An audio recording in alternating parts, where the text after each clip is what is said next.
It was growing late, and still there was no sign of Engain. Could Ninian have been mistaken?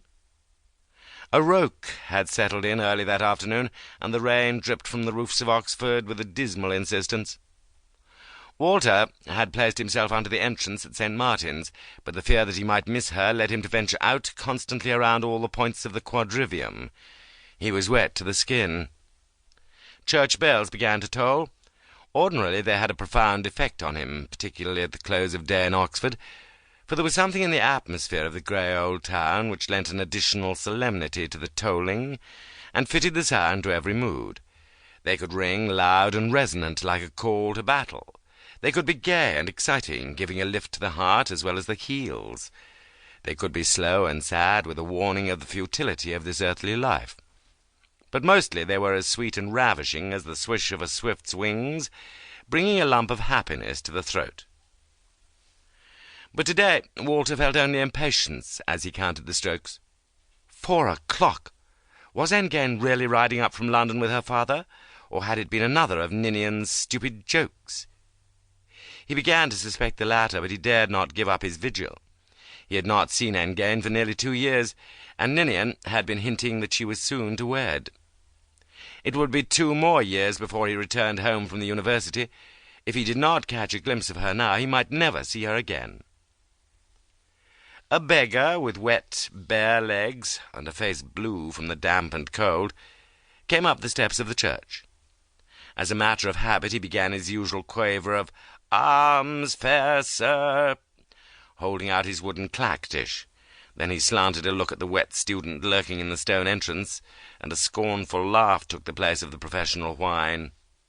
"Gown," he exclaimed, with a thumb at his splayed nose, "I'm of a mind to rob me own buckskin and flip ye a coin, ye starved kestrel."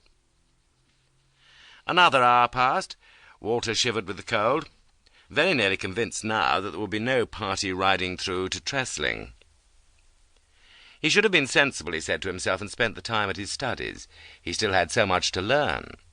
But still he lingered, nursing the dregs of hope. Not a single pedestrian had crossed the quadrivium in the last half-hour. No sound was to be heard but the drip, drip of the rain. Then his heart gave a bound. A clatter of hoofs sounded from the direction of the east, and a dozen or more riders on horseback came clumping over the cobbles. His doubts were resolved when he saw mud-splattered Whirleycoat creaking along in the rear of the procession. Engain's mother was an invalid, and did all her travelling on wheels. It was not his purpose to be seen, so he hugged close to one of the pillars. The squire in the lead spied him, nevertheless, and reined in his horse, calling out in a peremptory voice, "You fellow, which turn do we take for the Cheltenham road?" Walter was giving hurried instructions, without leaving his secluded post, when another rider drew level with the squire. Under a heavy fur hood he saw the green of a couvre-chef, and under that again the sparkle of the loveliest blue eyes in all the world. It was Engain. "Walter of Gurnie!" she cried. As usual, there was more than a hint of mockery in her voice.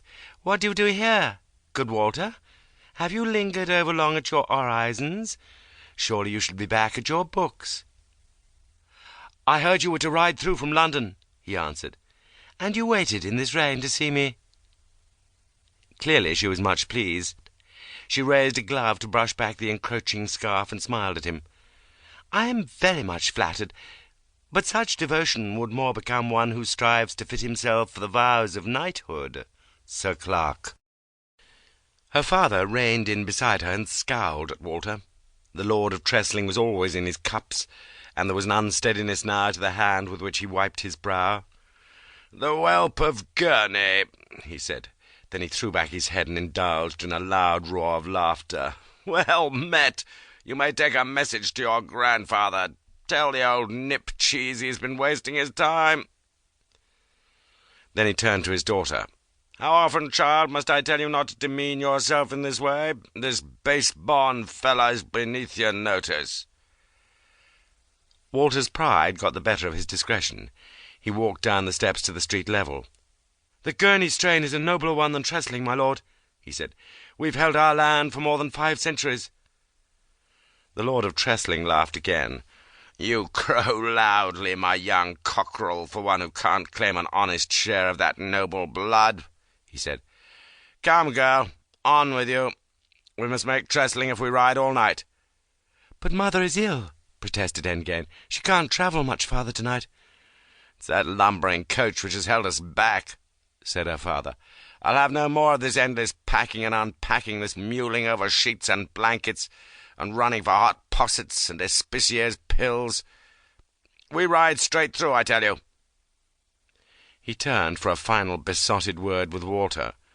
"Count yourself lucky I don't have my man Gullen here beat a proper respect into you, fella. Stand back,